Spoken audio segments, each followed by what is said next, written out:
चलो स्टार्ट करते हैं। रोस्ट वर्स एपिसोड जो भी है मुझे नहीं पता।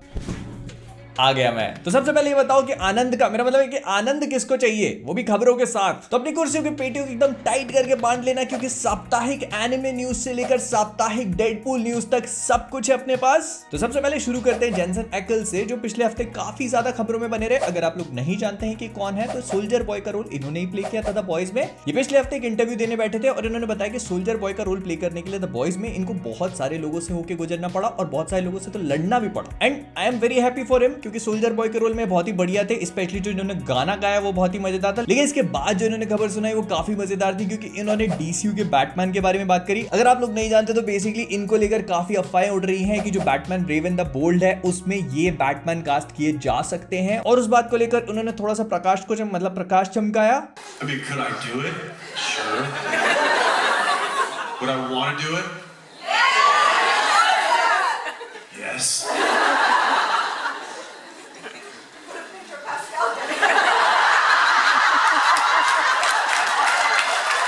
Will I be mad when Pedro Pascal gets it? Yeah.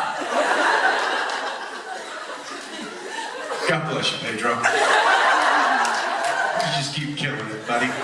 ना अगर कोई मुझसे पूछेगा तो I would love him to play Batman, क्योंकि वो बैटमैन की पर्सनालिटी पे काफी अच्छी तरह से सूट हो भी जाते हैं। वो बैड एस हैं और उनकी voice, jaw line, personality overall Batman के रोल में काफी अच्छी तरह से सूट हो भी जाएगी। But and that is a huge but, वो भी गोल गोल वाली, क्योंकि ये बॉयज के शो में ऑलरेडी कास्टेड हैं, तो इस बात के चांसेस थोड़े से कम है कि जेम्स गन इनको अपने डीसीयू में इंक्लूड करे, because there is always a risk of him being associated with another super hero या फिर सुपर विलन, जो भी इनको आप बोलना चाहोगे, और वो है सोल्जर बॉय। लेकिन इस बारे में आपका क्या सोचना है मुझे कमेंट्स बताना मत भूलना। लेकिन हाँ, अगर जेम्स गन इनको एज बैटमैन कास्ट कर लेते तो I would definitely be happy, क्योंकि अपन सोल्जर बॉय से पहले इनको एज डीन विंचेस्टर जानते हैं सुपरनैचुरल के टाइम से। और इस पूरी चीज के बारे में आपका क्या सोचना है मुझे कमेंट्स बताना मत भूलना। फिर इसके बाद मेरे को जैक स्नाइडर की हिम्मत की तारीफ करनी पड़ेगी, क्योंकि वो फ्लैश देखने को तैयार है, और हिम्मत इस बात के लिए नहीं कि फ्लैश देखने को तैयार है, वो इस चीज के लिए एक्साइटेड है। हिम्मत इस बात के लिए भी नहीं कि एक्साइटेड है, होना भी चाहिए क्योंकि फ्लैश अच्छी मूवी। वो इस चीज को लेकर एजरा मिलर को टेक्स्ट कर रहे हैं। और ठीक है, आप एक्साइटेड हो और टेक्स्ट भी कर रहे हो, लेकिन जैक भैया मैं आपको बता देता हूं कि अब ये वो एजरा नहीं रहे जिनको आपने अपनी पिक्चर में कास्ट किया था एज फ्लैश। देखना, आप टेक्स्ट तो कर रहे हो, लेकिन वो पीछे से आकर के आपके,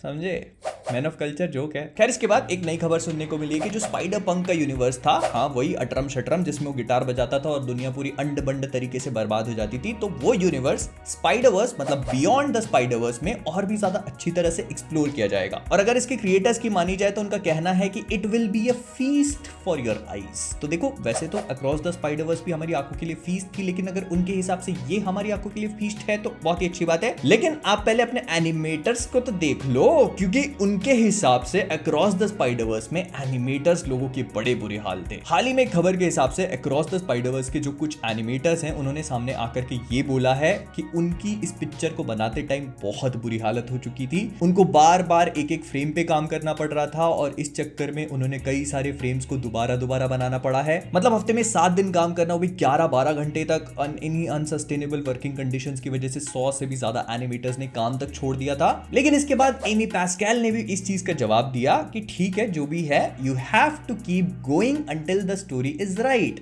welcome to making a movie. मतलब सीधी सी बात है, काम तो होगा, अगर आप नहीं कर सकते तो हम किसी और से करवा लेंगे।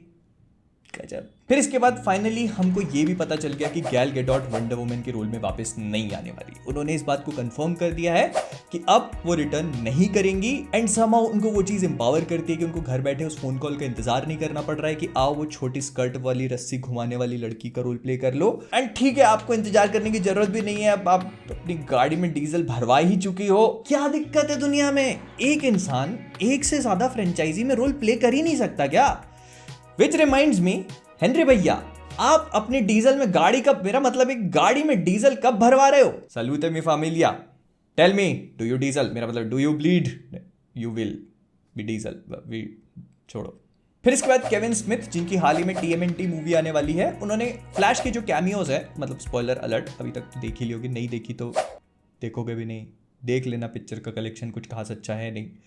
तो केविन स्मिथ ने फ्लैश के अंदर जो कैमियोज होते हैं उनको डिफेंड किया, उसके सीजीआई को डिफेंड करते हुए कहा, जब मेरी मृत्यु हो जाए तो आप मेरे को कहीं पे भी ठूस देना, मुझे घंटा फर्क नहीं पड़ता, फिर चाहे वो पॉर्न ही क्यों ना हो। अब वो सब तो ठीक है सर, लेकिन सवाल ये नहीं है कि इसको करना कौन चाहेगा, सवाल ये है कि इसको देखना कौन चाहेगा। फिर इसके बाद हमारे साप्ताहिक राइटर स्ट्राइक सेगमेंट में एक और बुरी खबर आती हुई दोस्तों। वैसे इसमें कभी अच्छी खबर आ ही नहीं सकती, तो क्योंकि हम इसमें हमेशा किसी ना किसी मूवी या सीरीज के कैंसिलेशन की बात करते हैं, तो इस बार भी कैंसिलेशन की बात होगी, लेकिन मूवी या सीरीज नहीं। इस बार हम बात करेंगे पूरे के पूरे सैन डिएगो कॉमिक कॉन में मार्वल का जो पैनल होता है उसके कैंसिलेशन की। तो सैन डिएगो कॉमिक कॉन में मार्वल इस बार अपीयर ही नहीं होगा। हालांकि मार्वल ने इसका रीजन नहीं दिया, लेकिन हम सबको पता है कि क्यों ऐसा हो रहा है, राइटर स्ट्राइक की वजह से। क्योंकि राइटर्स लोग स्ट्राइक पे हैं तो लिखने के लिए कुछ है नहीं, जब लिखा कुछ नहीं जाएगा तो कहां से कहानियां बनेंगी, जब कहानियां नहीं बनेंगी तो पिक्चरें कैसे आगे बढ़ेंगी, जब पिक्चरें आगे नहीं बढ़ेंगी तो अनाउंस क्या घंटा करोगे। तो इसी वजह से इस बार सैन डिएगो कॉमिक कॉन में ना मार्वल अपीयर होगा, ना नेटफ्लिक्स अपीयर होगा, ना एचबीओ अपीयर होगा। कुल मिला के कोई भी नहीं आ रहा है सिवाय डीसी वालों के। मतलब डीसी वालों ने अभी तक इन्फॉर्मेशन नहीं दी है, डीसी वाले हो सकता है कि आए, हो सकता है कि ना भी आए। जेम्स गन अभी होल्ड पे बैठे हैं। भाई देखो जेम्स गन साहब, मैं तो बोलूंगा मौका अच्छा है, देख के चौका लगा दो, आके सुपरमैन का अनाउंसमेंट दे दो कि कौन बनने वाला है। लोगों को कुछ होना चाहिए उनके पास। और देखो जो राइटर स्ट्राइक चल रही है इसका कोई समाधान निकालो प्लीज। इसके चलते जो राइटर्स और हॉलीवुड के पेट पे लात पड़ रही है वो तो है ही है, हमारी अलग कंबल कुटाई हो रही है। फिर इसके बाद स्वागत है आप सभी का हमारे साप्ताहिक एनिमे सेगमेंट में, जिसमें हम लोग बात करेंगे एक नई रिलीज होने वाली मूवी सैंडलैंड के बारे में, जो कि 18 अगस्त को रिलीज होगी। इसको क्रिएट करने वाले हैं अकीरा तोरियामा। ये बेस्ड है ड्रैगन बॉल जी के फेमस क्रिएटर अकीरा तोरियामा की फेमस मांगा के ऊपर, और इसके लुक्स भी काफी हद तक उससे मिलते जुलते हैं। फिर इसके बाद स्पाई फैमिली की जो कोड व्हाइट मूवी आने वाली है उसके टीजर का पहला लुक हमें देखने को मिल गया, मतलब इसका एक पोस्टर दिखाया गया, और इसका नया ट्रेलर जो है वो आपको 26 जून रात 8:30 बजे देखने को मिलेगा। एंड ये मूवी जो है वो दिसंबर को रिलीज होगी, 22 दिसंबर को जापान में, इंडिया का पता नहीं अभी तक। फिर इसके बाद ऐसे कोई न्यूज नहीं है, लेकिन बताने जा रहा हूं कि डीमन स्लेयर का स्पोर्ट्समिथ विलेज आर्क जो है वो खत्म कर दिया मैंने, और विनलैंड सागा का सीजन 2 दोनों खत्म कर दिए। दोनों के ऊपर एक कंबाइंड वीडियो बनाने का प्लान था, लेकिन बस इतना बोलूंगा कि जीवन में कुछ ऐसी ऐसी चीजें हो रही हैं जिस वजह से नहीं बना पा रहा हूं। तो और प्रोबेबली आपको मेरे अगले कुछ वीडियोस यहां से नहीं कहीं और से देखने को मिलेंगे, तो इसी वजह से बस समझ लो कि लगे हुए हैं थोड़े से, तो इसी वजह से यहां से नहीं कुछ और, मतलब नहीं बना पाया। I wanted to but I could not, समझ लेना थोड़ा सा। डीमन स्लेयर का स्पोर्ट्समिथ विलेज आर्क मुझे ठीक लगा, मुझे ऐसा लगा कि एनिमेशन और एक्शन वगैरह अपनी जगह पे एकदम टॉप नॉच है जो आप उससे एक्सपेक्ट करते हो, लेकिन विनलैंड सागा सीजन 2 मजा दिला दिया भाई। I have no enemies. फिर इसके बाद स्वागत है हमारे अगले सेगमेंट में, जिसका नाम है पैसे वो कमाए हमारे बाप का क्या जाता है, या फिर इस केस में पैसे वो ना कमाए हमारे बाप का बहुत कुछ जाता है। क्योंकि फ्लैश बहुत अच्छा परफॉर्म नहीं कर रही है, और अगर ऐसे ही चलता रहा तो वार्नर ब्रदर्स डिस्कवरी बहुत बड़े खतरे में पड़ जाएगा, क्योंकि उनके ऊपर काफी ज्यादा डेट है। तो बेसिकली अगर आप अभी तक का फ्लैश का बॉक्स ऑफिस कलेक्शन देखोगे, वर्ल्ड वाइड इसने $172 मिलियन की कमाई करी है, जो बहुत ज्यादा नहीं है। जिसे अगर आप ब्लैक एडम से कंपेयर करते हो तो ब्लैक एडम का बॉक्स ऑफिस कलेक्शन $375 मिलियन का था total world wide, and black Adam को एक फेलियर कंसिडर किया गया था। एंड WB को एक्चुअली फ्लैश मूवी से काफी एक्सपेक्टेशंस थी, उनको लग रहा था कि फ्लैश मूवी उनके डेट्स को कम करने में काफी मदद करेगी, जो उसने नहीं किया है। तो इस वजह से वार्नर ब्रदर्स को अपने काफी सारे एसेट्स बेचने पड़ रहे हैं, जिसमें उनकी कई सारी मूवीज का म्यूजिक इंक्लूड हो जाता है। और अगर आप फ्लैश के पिछले हफ्ते से इस हफ्ते का बॉक्स ऑफिस देखोगे तो उसमें 75% का ड्रॉप आया, मतलब इस हफ्ते फ्लैश ने सिर्फ 14 मिलियन कमाए हैं, जो पूरे सुपर हीरो मूवीज की हिस्ट्री में अभी तक का सबसे बड़ा ड्रॉप है। And that does not look good for DC and WB discovery. And वहीं दूसरी तरफ गार्डियंस ऑफ द गैलेक्सी ने 850 मिलियन क्रॉस कर लिए हैं बॉक्स ऑफिस पे। जैसा मैंने पहले भी कहा, पैसे वो कमाए हमारे बाप का क्या जाता है। फिर इसके बाद जेम्स मैंगोल्ड खबरों में बने रहे इस हफ्ते। अगर आप नहीं जानते तो इन्होंने वोल्वरीन डायरेक्ट करी थी, और अब DC की स्वैम्प थिंग डायरेक्ट करने जा रहे हैं। उन्होंने कहा कि जो उनकी डायरेक्टेड स्वैम्प थिंग मूवी होगी वो DC यूनिवर्स से थोड़ा सा अलग स्टैंड करने वाली है। वो स्वैम्प थिंग को एक कैरेक्टर की तरह ट्रीट करेंगे, वो एक क्लीन हॉरर गॉथिक मूवी होगी। और वो जानते हैं कि जहां पर DC एक तरफ उसे एक फ्रेंचाइजी की तरह देख रहा है, वहां पर वो उसे काफी सिंपल मैन मॉन्स्टर मूवी की तरह देखेंगे। And I kind of like this attitude, क्योंकि जो पहली मूवी होती है उसको हम काफी स्टैंड अलोन मूवी की तरह देखना चाहते हैं, जैसे फॉर एग्जांपल आयरन मैन 1 हो गई या कैप्टन अमेरिका 1 हो गई। उसमें हम किसी भी तरह का कैमियो नहीं चाहते या एक ग्रेटर यूनिवर्स से कनेक्टिविटी नहीं चाहते। एंड स्पेशली स्वैम्प थिंग एक ऐसा कैरेक्टर है जिसको आप ग्रेटर DC से दूर ही रखो तो अच्छा है। उसकी कहानी में अपने आप ही इतना दुख दर्द पीड़ा है कि सावधान सतर्क और समझदार रहने में ही भलाई है उसके साथ। लेकिन फिर इसके बाद मैंगोल्ड साहब ने कुछ ऐसा बोला कि बात मेरे दिल को छू गई, तो मैंने कहा ठीक है अब बात कर ही लेते हैं।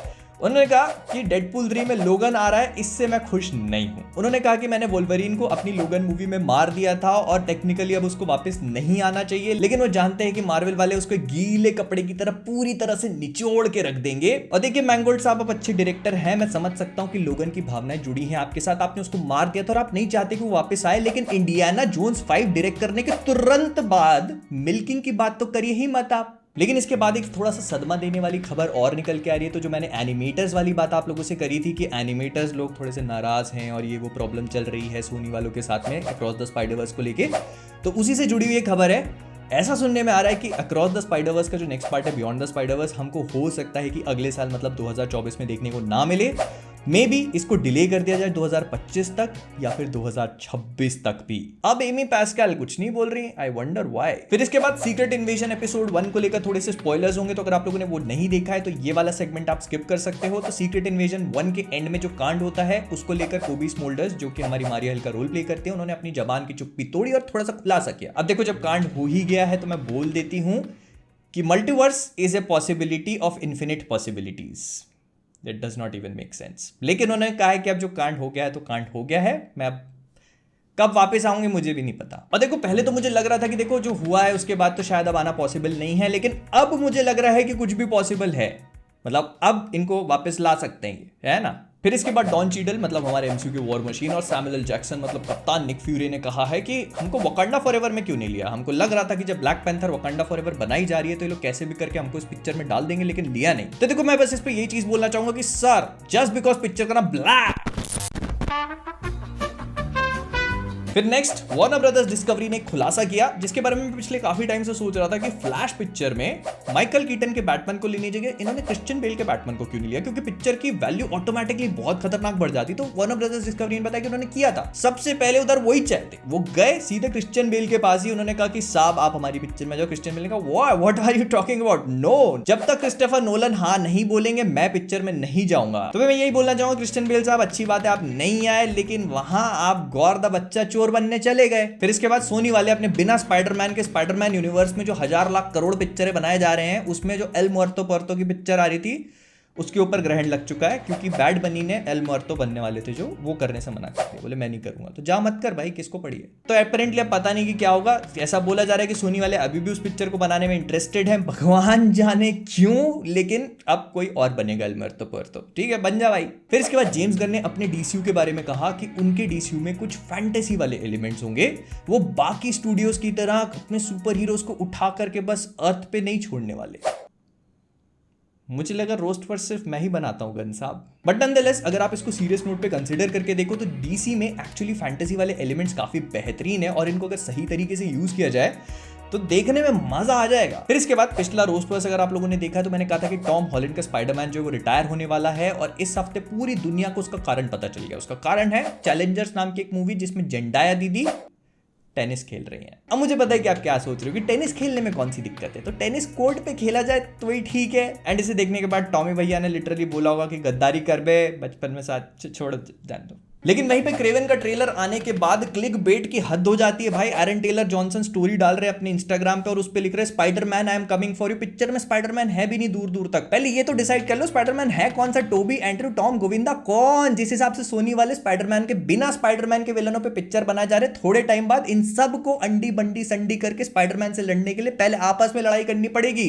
वो एक तरफ किंगपिन बोल दे रहा है कि मैं स्पाइडरमैन को मारूंगा, क्रेवन इधर बोल रहा है मैं स्पाइडरमैन को मारूंगा। फिर इसके बाद स्वागत है हमारे नेक्स्ट सेगमेंट में जिसका नाम है साप्ताहिक फास्ट सेगमेंट। तो जैसा कुछ टाइम पहले मैंने आपको बताया था कि जो रॉक भैया हैं वो एक बार वापसी कर चुके हैं और इनकी जो फास्ट मूवी होगी वो हॉब्स एंड द शॉ का सीक्वल नहीं होने वाला, ये अलग पिक्चर होगी। तो इसको फाइनली नाम मिल चुका है, ये होगी हॉब्स एंड रेस। क्या इनोवेटिव टाइटल है। यही होता है जब रॉक भैया पिक्चर में आते हैं। भले ही आपकी पिक्चर का नाम घमसान प्रचंड की महाजंग हो, उसमें आपको रॉक भैया का नाम लगाना पड़ेगा। कहीं इसीलिए डीसी से बाहर तो नहीं कर दिया, हो सकता है बोलो जस्टिस लीग के आगे भी जस्टिस एडम लगाना पड़ेगा। ऐसे बदलेगी फास्ट टेक्स की hierarchy, one word at A time. क्या बोलते हो, इस वाले सेगमेंट का नाम साप्ताहिक फास्ट सेगमेंट से साप्ताहिक रॉक सेगमेंट कर दें। फिर इसके बाद आते हैं हमारी आखिरी न्यूज जो है साप्ताहिक डेडपूल न्यूज। तो बेसिकली डेडपूल 3 को लेकर काफी सारी अपडेट्स आ चुकी हैं and it actually sounds pretty good. तो सबसे पहले तो बेन एफ्लेक को डेडपूल के सेट्स पे देखा गया। तो अब इसके पीछे काफी सारी चीजें हो सकती हैं, लेकिन सूत्रों का मानना है कि अगर बेन एफ्लेक डेडपूल के सेट पे गए हैं तो इसका मतलब प्रिटी मच ये चीज कंफर्म हो चुकी है कि ये अपने पुराने रोल को प्ले करने जा रहे हैं। नई बैटमैन की बात नहीं हो, बैटमैन के अलावा बेन एफ्लेक मार्वल यूनिवर्स के डेयरडेविल बन चुके हैं, डेयरडेविल बनने जा रहे हैं। बैटमैन कैसे बनेंगे यार? तो ऐसा बोला जा रहा है कि डेडपूल 3 प्रोबेबली हमको वो चीजें करके दिखाएगी जो मल्टीवर्स ऑफ मैडनेस नहीं कर पाई। मुझे पता है कि आप क्या सोच रहे हो, देखो मैं नहीं बोल रहा, ठीक है, ऐसा बोल रहे हैं लोग तो मैं खबरी हूं, मेरे को गाली नहीं देने का, ठीक है, मैं खबरी आप तक खबरें पहुंचाने का काम करता है, मेरे को गाली नहीं पकने का। तो ऐसा बोला जा रहा है कि बेन एफ्लेक डेडपूल 3 के सेट पे अपने डेयरडेविल वाले कैमियो को फिल्म करने गए थे और लोग इस बात से काफी खुश हैं। अगर मेरे से पूछा जाए तो मैं भी काफी खुश हूं। I want to watch him play Batman, Daredevil again. क्यों बार बार? और वैसे टेक्निकली अगर देखा जाए तो वार्नर ब्रदर्स डिस्कवरी थोड़ा बहुत तिकड़म भिड़ा करके मार्वल वालों से छोड़ो जाने दो। लेकिन हमारी गुड न्यूज यहीं पर खत्म नहीं हो जाती। इसके अलावा 2 और कैमियोज भी सुनने को मिल रहे हैं। ऐसा बोला जा रहा है कि इस मूवी में हमें गैम्बिट भी देखने को मिलेंगे, और नए गैम्बिट नहीं, पुराने, और एक नहीं बल्कि 2 गैम्बिट। सबसे पहला तो टेलर किटेज वाला, जो कि हम लोगों ने वोल्वरिन ओरिजिन्स में देखा था, जिसको इतनी पॉपुलैरिटी नहीं मिली थी, लेकिन ऐसा बोला जा रहा है कि इस पिक्चर में इस कैरेक्टर के साथ भी जस्टिस किया जाएगा और लगातार डेडपूल 3 वोल्वरिन ओरिजिन्स की फिर से उड़ाएगी जैसे इसने डेडपूल 2 में उड़ाई थी। तो ये कैरेक्टर एक बार फिर से इस मूवी में वापस आएगा, लेकिन ये एकमात्र गैम्बिट नहीं होगा, हमें चैनिंग टैटूम का गैम्बिट भी देखने को मिलेगा।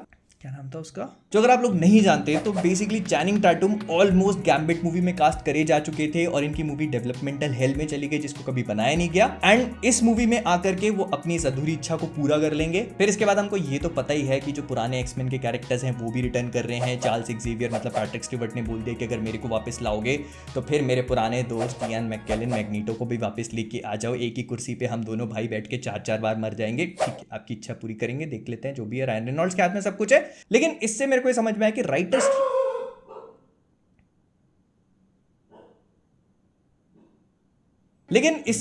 समझ में आ गया कि राइटर्स स्ट्राइक की वजह से ये पिक्चर क्यों बंद नहीं पड़ रही है, क्योंकि राइटर्स का काम पिक्चर में होता है, पार्टी में नहीं। खैर, तो विद दैट बीइंग सेड हम लोग इस वीडियो को यहीं पे रैप अप करेंगे। प्रोबेबली रोस्टवर्स का सबसे लंबा एपिसोड हो गया ये, तो बस इतना ही रखते हैं इस वीडियो के लिए। Bye bye, tata, take care. पसंद आया लाइक कर देना, शेयर कर देना। जाने से पहले कॉमिक वर्स से मैं हूं मोहित, और आप